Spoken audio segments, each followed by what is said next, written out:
Gestão patrimonial, renda fixa e o modelo americano. Eu tive nos Estados Unidos na semana passada, visitei as maiores gestoras do mundo e quero discutir aqui com vocês sobre esses três grandes temas do que eu vejo que dá muito certo lá, quais as diferenças para o Brasil e, acima de tudo, como a gente consegue aplicar isso no dia a dia, porque informação sem conseguir aplicar não vale nada. Se você se interessa por esses assuntos, já se inscreve aqui no canal. Eu tenho muito conteúdo para compartilhar, foi uma semana bastante extensa, mas eu tenho certeza que esse último assunto que a gente vai falar hoje é o mais interessante e aquele que você consegue aplicar na prática ainda hoje.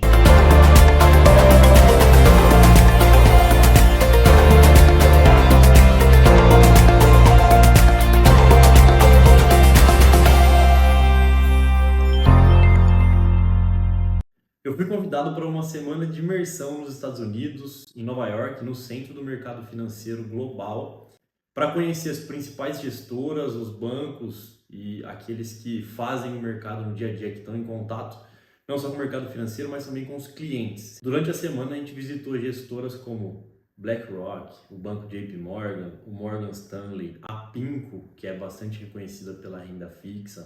Foram 8 gestoras, eu vou abordando os assuntos nos próximos vídeos aqui, mas eu vou resumir porque assim que eu cheguei, todo mundo já começou a me perguntar qual é a diferença, o que eles têm mais lá ou não, qual acesso eles têm que a gente não tem, e como é que o mercado está se desenvolvendo lá, já que é a economia mais madura, mais pujante do mundo. Então, o que você viu lá que dá para aplicar aqui? Eu dividi em 3 tópicos principais para resumir, e aí caso vocês tenham dúvidas ou queira que eu entre em detalhe em mais algum aqui, coloca nos comentários que depois eu vou fazendo outros vídeos. Então, primeiro deles, gestão de ativos, gestão patrimonial.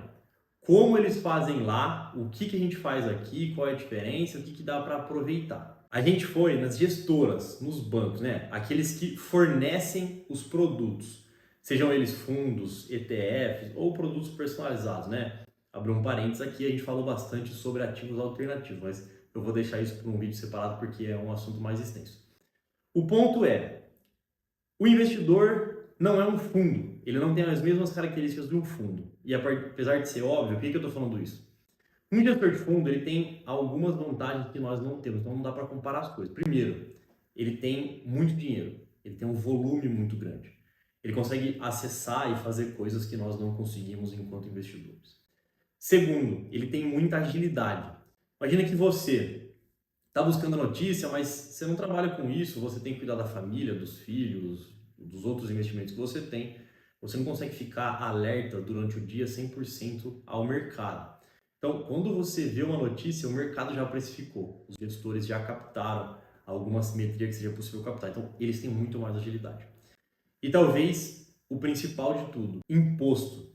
Um gestor ele pode entrar e sair das posições sem pagar imposto. Enquanto nós, pessoas físicas, na grande maioria, porque no Brasil a gente tem opções de investimentos que são isentos de imposto de renda, mas na maioria dos ativos a gente vai ter um custo, por mais que seja operacional, de bolsa, comprar e vender uma ação, mas tem um custo operacional para isso. Coisas que os gestores não têm. Então, não dá para comparar um gestor de um fundo, o resultado ou o risco que ele pode tomar, com o resultado que a gente pode esperar ou o risco que a gente pode tomar aqui. Então, um ponto que eu quero destacar sobre esse assunto.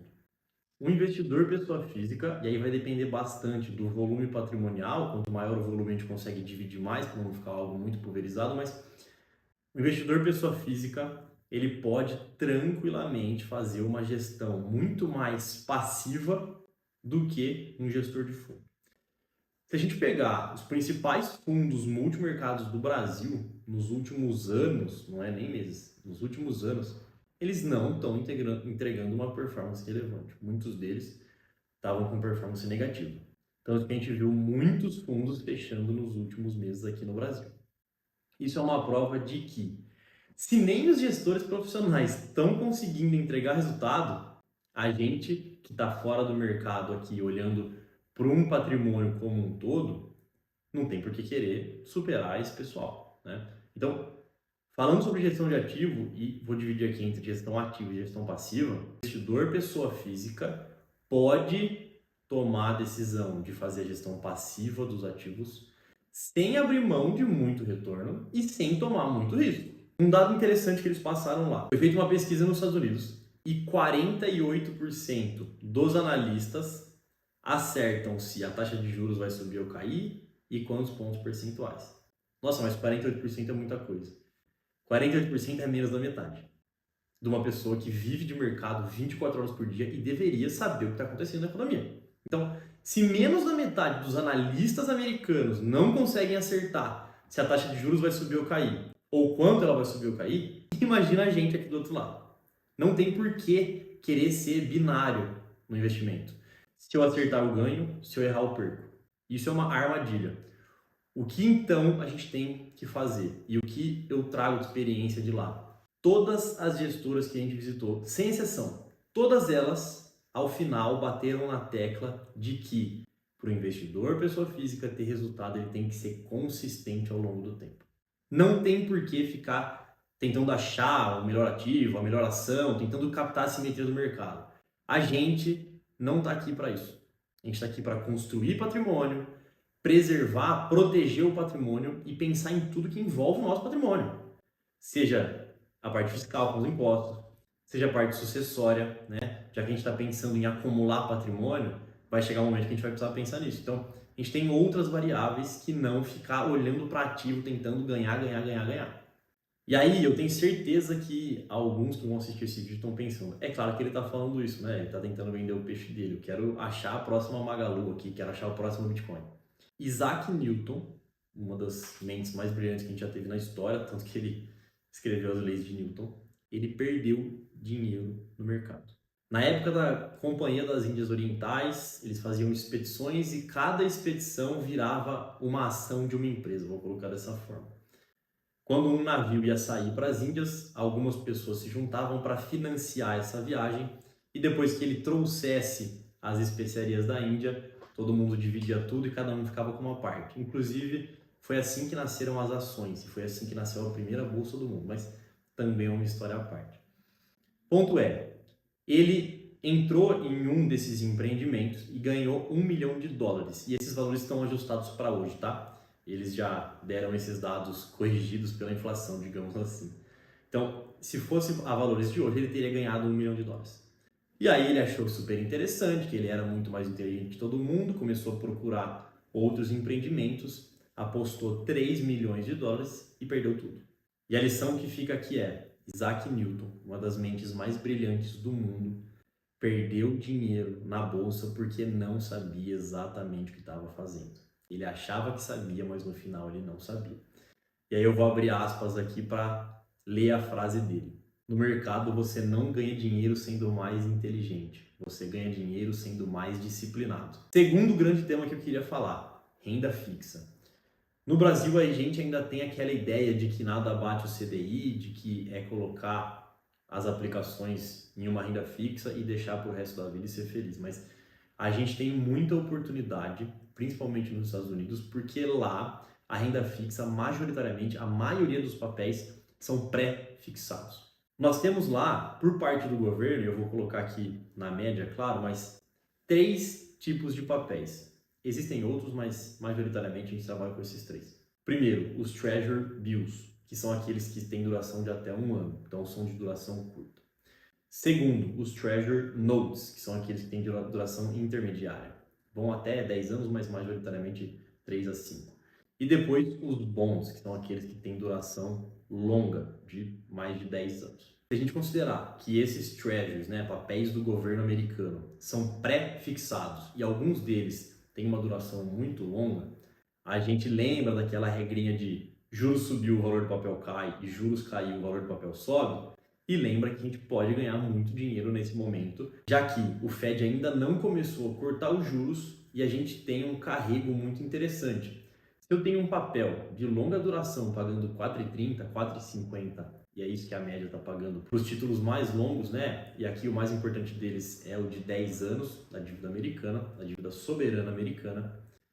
A gente lembra que, a partir do momento que o Fed começa a cortar os juros, a gente tem um papel pagando 4, 4,30, 4,50 em dólares e a gente ganha na marcação a mercado, que é essa relação juro caiu, o preço do papel sobe. Então, a gente tem uma oportunidade gigante no mercado de renda fixa americana. Se a gente puder esperar, a gente carrega esse título, ganhando 4,30, 4,50 em dólares por ano. Então a gente tem a variação cambial e mais a variação que o título está pagando de cupom. Ou, se tudo der certo, a gente compra um papel um pouco mais longo. Quando os juros começar a cair por marcação ao mercado, o preço do título sobe e a gente ganha na valorização do ativo.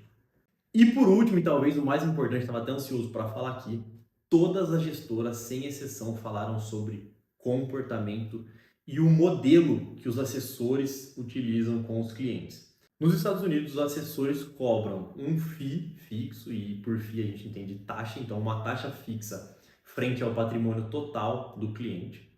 Independente de instituição, se está em renda fixa ou não, se está em renda variável, se está dentro do país, não importa.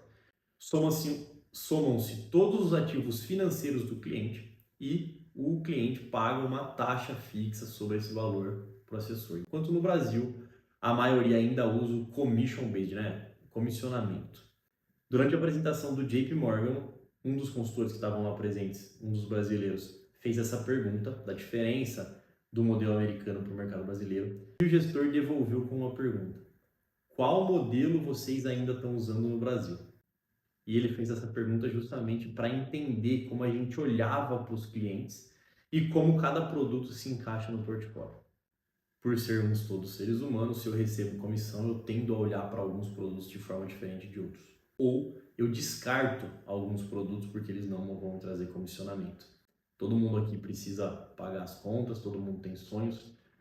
O problema é o modelo, não são os profissionais. Aqui, no modelo de consultoria, o consultor consegue olhar para o patrimônio do cliente de forma global. E aí vai ser a única relação ganha-ganha. E nos Estados Unidos, a economia mais pujante e mais madura do mundo, 93% dos profissionais usam o modelo fee-based, quer dizer que esse modelo já se provou no tempo, já mostrou ser a melhor opção entre consultor e cliente. E se a gente olha para fora dos Estados Unidos também, então Reino Unido e Austrália, por exemplo, já é proibido o modelo de comissionamento. Os profissionais são proibidos de receber comissão sobre produtos financeiros que eles vendem. Então, a gente vê que não só o mercado brasileiro, mas o mercado mundial caminha para isso, caminha para cada vez mais integrar os objetivos e o perfil do cliente dentro do atendimento, no dia a dia, pensando nos produtos, mas também pensando nos processos e como esse produto vai se comportar ao longo do tempo dentro da carteira do cliente. Para finalizar então, falei resumidamente, mas é bastante conteúdo. Se vocês quiserem saber mais algum detalhe, algum assunto mais a fundo, deixa aqui nos comentários que eu vou responder todo mundo. Se for um assunto interessante, eu faço outro vídeo para falar só dele. Então se inscreva no canal, eu vou trazer muito mais conteúdo sobre essas visitas e sobre toda a experiência que a gente teve lá fora. Se eu conseguir, eu vou trazer o Renan também e o Lucas, que foram comigo. A gente faz alguns vídeos e eles falam a opinião e a visão deles também. Mas se inscreve aqui que vai ter muito conteúdo legal, que dá para aproveitar no dia a dia. Sigam no Instagram também, eu compartilho bastante informação lá. Sempre estou abrindo caixinha para responder todo mundo. @Luiz com Z, Felipe Morelli, tudo junto. Muito obrigado por ficar até o final e até a próxima.